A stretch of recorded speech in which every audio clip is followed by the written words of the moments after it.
نحمده ونصلي ونسلم على رسوله الكريم اما بعد فاعوذ بالله من الشيطان الرجيم بسم الله الرحمن الرحيم قال الله تبارك وتعالى في القرآن المجيد وعهدنا إلى إبراهيم وإسماعيل أن طهرا بيتي للطائفين والعاكفين والركع السجود صدق اللہ العظیم۔ سامعین و ناظرین، آج کے ایپیسوڈ کے اندر ہماری گفتگو کا عنوان ہے کہ حج پر روانہ ہونے سے پہلے حجاج کرام ان 8 باتوں کو اچھی طرح ذہن نشین کر لیں۔ صاف بات ہے، حج پر جانے کے لیے کافی سارے معاملات انسان دیکھتا ہے اور کافی سارے معاملات کو انسان سنبھال کے جاتا ہے اور اپنی بھی تیاری کر کے جاتا ہے۔ تو ان 8 چیزوں کا خصوصی طور پہ خیال رکھنا چاہیے۔ حج پر روانہ ہونے سے پہلے آپ کی نیت، سب سے پہلی بات ہے کہ نیت انسان کی ٹھیک ہو۔ حج جو عمرہ کرنے والے بندے کے لیے لازم ہے کہ حج صرف اور صرف اللہ کی رضا حاصل کرنے کے لیے کرے، کیونکہ ہر نیک عمل کے قبولیت کی شرط اخلاص ہے۔ ارشاد ربانی ہے فَاعْبُدِ اللَّهَ مُخْلِصًا لَهُ الدِّينَ، آپ اللہ کی عبادت کریں، اللہ کے لیے دین کو خالص کرتے ہوئے خالصتاً اس کی عبادت کریں، مخلص ہو کر اس کی عبادت کریں۔ اور حدیث کے اندر آتا ہے انما الاعمال بالنیات، اعمال کا دار و مدار نیتوں کے اوپر ہے۔ سچی توبہ حج پر جانے سے پہلے انسان کرے اور پچھلے گناہوں سے شرمندگی کا اظہار کرے اور آئندہ گناہ نہ کرنے کا عزم مصمم کرے۔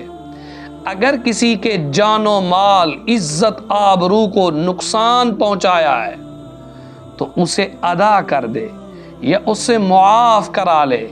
ارشاد ربانی ہے یا ایھا الذین آمنوا توبوا الی اللہ توبۃ نصوحا، اے ایمان والو اللہ کی بارگاہ میں سچے دل سے توبہ کیا کرو، یقیناً تمہارا رب تمہارے گناہوں کو مٹا دے گا۔ ایک تو نیت ٹھیک ہونی چاہیے، خالصتاً انسان اپنا عمل اللہ کی رضا کے لیے کرے، خالصتاً اپنے رب کی رضا اس کے لیے مطلوب اور مقصود ہو۔ اور دوسری ضروری بات، حج پر جانے سے پہلے انسان جب بھی کوئی سفر کا ارادہ کرے تو اس کے لیے ضروری ہے کہ اپنے گھر والوں کو اللہ سے ڈرنے اور احکامات الہیہ پر عمل کرنے کی تلقین کرے، واعظ کرے، نصیحت کرے، اور اللہ عز و جل نے جن چیزوں سے منع فرمایا ہے ان سے بچتے رہنے کی تاکید کرے۔ لوگوں کے ساتھ اپنے حساب کتاب بے باک کرے۔ اگر کسی سے کچھ لینا یا دینا ہے تو اسے لکھ لے یا گواہ بنا لے تاکہ بعد میں کوئی مسئلہ نہ ہو۔ اور سب سے اہم بات وہ تیسری ہے، وہ یہ ہے کہ حج و عمرہ پر جانے والے بندے کے لیے یہ بھی ضروری ہے کہ حلال کی کمائی سے خرچ کا انتظام کرے۔ حرام کی کمائی سے حج قبول نہیں ہوتا، اس لیے کہ نبی پاک صلی اللہ تعالی علیہ وسلم نے ارشاد فرمایا یا ایھا الناس ان اللہ طیب، اے لوگو بے شک اللہ پاک ہے، لا یقبل الا طیبا، وہ پاکیزہ حج کو ہی قبول کرتا ہے۔ اس لیے کہ حرام مال سے کیا ہوا حج علماء کے نزدیک باطل ہے، جبکہ کچھ علماء کا یہ کہنا ہے کہ فرض تو ادا ہو جائے گا لیکن سخت قسم کا گناہ گار ہوگا۔ لیکن جب انسان پاکیزہ زاد راہ کے ساتھ حج کے لیے نکلتا ہے، اندازہ لگائیے اس قدر اس کا ثواب ہے کہ اپنا پاؤں سواری کے اوپر رکھتا ہے اور لبیک پکارتا ہے، جب کہتا ہے نا لبیک اللہم لبیک، اتنی بات کرتا ہے تو آسمان سے پکارنے والا جواب دیتا ہے لبیک وسعدیک زادک حلال وراحلتک حلال وحجک مبرور غیر معذور۔ آواز آتی ہے تیرا لبیک بھی قبول ہے، تجھ پر اللہ کی رحمت ہو، تیرا زاد راہ بھی حلال ہے، تیری سواری بھی حلال ہے، تیرا حج بھی مقبول ہے، اور تو گناہوں سے بھی پاک ہے۔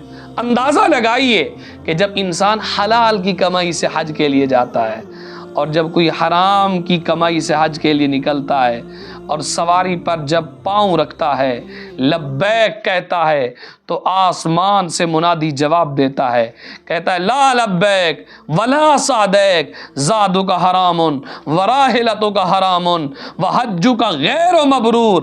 آواز آتی ہے تیرا لبیک بھی قبول نہیں ہے، تجھ پر اللہ کی رحمت بھی نہیں ہے، تیرا زاد راہ بھی حرام کا ہے، تیری سواری بھی حرام کی ہے، تیرا حج بھی غیر مقبول ہے۔ رب فرماتا ہے ادھر سے ہی واپس پلٹ جا، تیرے حج کی مجھے کوئی ضرورت نہیں۔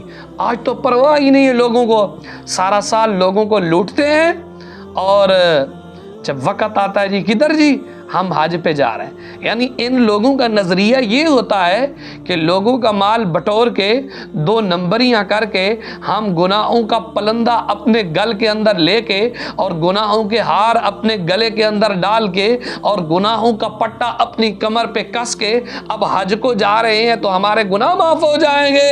یاد رکھنا ایسے حج کی اللہ کو کوئی ضرورت نہیں ہے۔ حج وہی قبول ہے، حج وہی منظور ہے جو حلال کی کمائی سے ہو، طیب طاہر کمائی سے ہو، کسی کے ساتھ فراڈ نہ کیا ہو، کسی کے ساتھ دھوکہ نہ کیا ہو۔ تو یہ المیہ بنتا جا رہا ہے کہ لوگوں کا نظریہ یہی ہوتا ہے جی ادھر سے بھی مار لو، ادھر سے بھی مار لو، ادھر سے بھی مار لو، پھر حج کے لیے چلے جاؤ۔ نہ نہ نہ نہ، میرے نبی کی یہ شریعت نہیں ہے، میرے نبی کا یہ دین نہیں ہے، میرے نبی نے اس بات کی تعلیم نہیں دی۔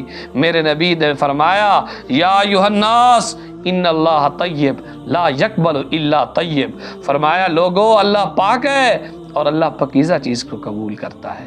اور چوتھے نمبر پر زبان کی حفاظت، زبان کی بھی حفاظت کرنی چاہیے۔ احرام کی نیت کے بعد زبان کی خصوصی حفاظت کریں، فضول لا یعنی گفتگو سے پرہیز کریں، اپنے رفقا کو تکلیف نہ پہنچائیں، ان سے حسن سلوک کریں۔ میرے نبی نے ارشاد فرمایا من حج ھذا البیت فلم یرفث ولم یفسق رجع کیوم ولدتہ امہ، فرمایا جو اللہ کی رضا کے لیے اللہ کے گھر کا حج کرے، اس دوران بے حیائی کی بات نہ کرے، گناہ بھی نہ کرے اور گناہوں سے بچا رہے، اور جب وہ اس انداز کے ساتھ حج کرے گا تو گناہوں سے اس طرح پاک ہو جاتا ہے جس طرح اس دن گناہوں سے پاک تھا جس دن اس کی ماں نے اسے جنم دیا تھا۔ اور 5ویں نمبر پر یہ بھی یاد رکھیں احرام باندھتے وقت اکثر بے احتیاطی برتی جاتی ہے۔ احرام باندھتے ہوئے اور احرام کے دوران ستر عورت کا خصوصی اہتمام کریں۔ جب ایئرپورٹ پر بہت سارے حجاج احرام باندھ رہے ہوتے ہیں تو بہت بے احتیاطی کرتے ہیں، پتہ ہی نہیں ہوتا، کوئی ادھر سے دھوتی کسے لئی ہوئی ہے، کسی نے ادھر سلوار لئی ہوئی ہے، ستر عورت کا خیال نہیں کرتے۔ تو ستر عورت کا خیال ضرور رکھیں، لوگوں کے سامنے ننگے مت ہوں، یہ بہت بڑا گناہ ہے۔ اسی طرح احرام کے دوران بدن کے بہت سارے وہ حصے ننگے ہوتے ہیں جن کا چھپانا فرض ہے، لہٰذا حجاج کو اس بات کا بھی خصوصی خیال رکھنا چاہیے۔ اور نمبر 6، خواتین جو حج پر جاتی ہیں یہ بھی خصوصی پردے کا خیال رکھیں، اپنا پورا جسم اچھی طرح ڈھانپ کے رکھیں، غیر محرم مردوں کے سامنے بے پردہ مت آئیں، البتہ احرام کی حالت میں چہرے پر کپڑا نہ لگنے پائے۔ حرم شریف کے اطراف میں پاکستان کے اندر بھی بڑی بڑی جو بڑے بڑے مال بنے ہوئے ہیں، بڑی بڑی دکانیں ہیں، تو وہاں سے ایسی ٹوپیاں ملتی ہیں کہ ان سے چہرے کا پردہ بھی ہو جاتا ہے اور چہرے پر کپڑا بھی نہیں لگتا۔ تو اس لیے ایسی ٹوپیاں استعمال کریں تاکہ آپ بے پردگی کا شکار۔ دیکھیں نا خاتون کس لیے جاتی ہے؟ اپنے گناہوں کو معاف کروانے کے لیے جاتی ہے، اگر وہاں جا کے بھی اپنے لیے گناہ خرید کے آئے تو کیا فائدہ؟ 10 سے 15 15 سے 20 لاکھ روپے، آج کل تو 14 سے 15 لاکھ روپے لگا کر لوگ حج کے لیے جا رہے ہیں۔ اتنی رقم بھی لگائے اور پھر جا کے گناہ ہی لے کے آئے تو پھر کیا فائدہ ہے؟ اس سے بہتر ہے گھر میں بیٹھی رہے جب اس نے پردے کا خیال نہیں کرنا۔ اور اسی طرح 7ویں نمبر پر اس بات کا بھی خیال رکھیں، حرم شریف کے اندر اکثر دیکھا جاتا ہے کہ خواتین مردوں کے ساتھ نماز پڑھتی ہیں، جو کہ ٹھیک نہیں ہے۔ قرآن و سنت سے یہ بالکل اس طرح کا عمل یہ ناجائز ہے۔ خواتین کے لیے افضل یہی ہے کہ وہ اپنے گھر میں نماز پڑھیں، اس پر انہیں مکمل اجر و ثواب ملے گا۔ لیکن نماز پڑھنے کا نام حج تو نہیں ہے۔ جس چیز کا شریعت نے حکم دیا ہے اس کے مطابق عمل کریں۔ قرآن و سنت کی روح سے خواتین کے لیے افضل یہ ہے کہ وہ اپنے گھر میں نماز پڑھیں، یعنی جدھر رہائش ہے اس پر انہیں مکمل اجر و ثواب ملے گا۔ تاہم اگر کوئی خاتون طواف کی غرض سے حرم شریف میں ہو اور نماز کا وقت ہو جائے تو وہ خواتین کے لیے مخصوص ایریا میں نماز پڑھے۔ مخصوص جگہ بنی ہوتی ہیں جہاں خواتین کھڑی ہوتی تو وہاں کھڑا ہونا چاہیے۔ یہ نہیں ہے کہ جدھر جگہ مل جائے وہاں خاتون کھڑی ہو جائے۔ مردوں کے ساتھ کھڑی ہو کر ان کی نماز کو خراب مت کریں۔ آخری بات، طواف کے دوران مرد و زن کا اکثر اختلاط ہو جاتا ہے، مل جاتے ہیں، کیونکہ ہجوم ہوتا ہے خاص طور پر حج کے ایام کے اندر۔ تو جب عورتیں اور مرد ملتے ہیں، صاف بات ہے خیالات بٹتے ہیں، توجہ بٹتی ہے، دھیان جاتا ہے، حالانکہ وہ مقدس جگہ ہے جو کہ اسلامی تعلیمات کے بالکل خلاف ہے۔ خواتین کو مردوں سے دور کنارے پر رہ کر طواف کرنا چاہیے۔ اب ذہن میں آئے گا سوال، جی بھی کیسے کریں؟ وہاں تو رش ہوتا ہے، وہاں تو پاؤں رکھنے کی جگہ بھی نہیں ہوتی۔ تو ایسی خواتین کے لیے ام المؤمنین کے نسخے پر عمل کریں۔ ام المؤمنین فرماتی ہیں ایسے وقت کا انتخاب کریں جب بھیڑ کم ہو، اگر چلے کرنا پڑ ہی جائے۔ سیدہ ام المؤمنین حضرت عائشہ فرماتی ہیں کانت تطوف حجرتا من الرجال لا تخالطو۔ سیدہ عائشہ کا جو طریقہ تھا، آپ مردوں سے الگ تھلگ رہ کر طواف کیا کرتے، بالکل کنارے پر، ان کے ساتھ مل کر طواف نہیں کرتی تھی۔ اور ازواج مطہرات کے بارے میں آتا ہے کن یخرجن متنکرات باللیل، وہ رات کو پردے میں طواف کے لیے نکلتی تھی تاکہ انہیں کوئی پہچان نہ سکے۔ تو حتی الامکان کوشش کرنی چاہیے جہاں تک ہو سکے کہ آپ مرد کے ساتھ ٹچ نہ ہو۔ اگر آپ مرد کے ساتھ ٹچ ہو گئی تو آپ کی عبادت ضائع ہو جائے گی۔ تو اس لیے یہ حج کے اوپر جانے والے لوگ، مرد اور خواتین، ان باتوں کا خیال کریں۔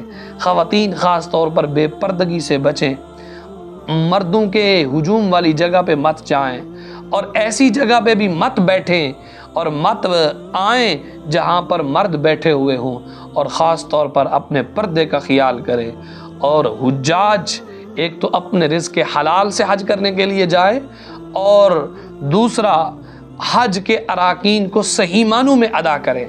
حج کے لیے ایک کلاس اپنے محلے کے عالم دین سے لیں تاکہ وہ آپ کو بتائے حج کے کیا واجبات ہیں، حج کے کیا فرائض ہیں، حج کے کون سے ارکان ہیں، اور مینا اور مزدلفہ میں کیا کرنا ہے، جمرات کے وقت کیا کرنا ہے، عرفات میں کیا کرنا ہے، اور طواف کے وقت کیا کرنا ہے، اور کون سی دعائیں پڑھنی ہیں، صفا و مروہ کی سعی کے دوران کیا کرنا ہے، اور سر کب منڈوانا ہے، احرام کہاں سے باندھنا ہے اور کب کھولنا ہے، احرام کے لیے کون سے لوازمات ہیں۔ تو ان چیزوں کے بارے میں معلومات لے کے جائیں۔ اتنے پیسے لگا کے تو آپ جا رہے ہیں، آپ کو یہ تو توفیق نہیں ملتی کہ ہم کسی عالم دین کے پاس بیٹھیں اور اس سے حج کے، اور اللہ معاف کرے اکثر حاجی، اکثر 100 میں سے آپ کہہ لیں 90%، پھر 10% لوگ ہوں گے جنہیں حج کے احکامات کا پتہ ہوتا ہے، حج کے مسائل کا پتہ ہوتا ہے، عمرے کے مسائل کا پتہ ہوتا ہے، عمرے کے احکامات کا پتہ ہوتا ہے، لیکن 90% لوگ ایسے ہوتے ہیں جنہیں حج کے احکامات کا بالکل پتہ ہی نہیں ہوتا۔ تو پھر آپ اتنے پیسے لگا کے جا رہے ہیں تو آپ کو شوق تو بڑا ہے حج کرنے کا، کیا آپ نے یہ زحمت گوارا کی ہے اپنے لیے کہ میں حج پر جانے سے پہلے ہر روز آدھا گھنٹہ اپنے قاری صاحب عالم دین، اور یہ بھی یاد رکھیں ایرا غیرہ نتھو خیرہ ہر بندے کے پاس مت بیٹھا کریں دین کے مسائل سیکھنے کے لیے، مستند عالم دین، جید عالم دین کے پاس بیٹھیں، وہ آپ کو بتائے گا، اسے پتہ ہوگا کہ بھی حج کے ارکان کون سے ہیں، حج کے واجبات کون سے ہیں، حج کے فرائض کون سے ہیں۔ لہٰذا حج پر جانے والے احباب کم از کم حج کے جو مسائل ہیں اپنے عالم دین سے سیکھ کے جائیں، اپنے مسجد کے مفتی صاحب سے سیکھ کے جائیں، اپنے مسجد کے مستند عالم دین سے سیکھ کے جائیں۔ دعا ہے اللہ کی بارگاہ میں رب تعالی ہمیں عمل کی توفیق عطا فرمائے۔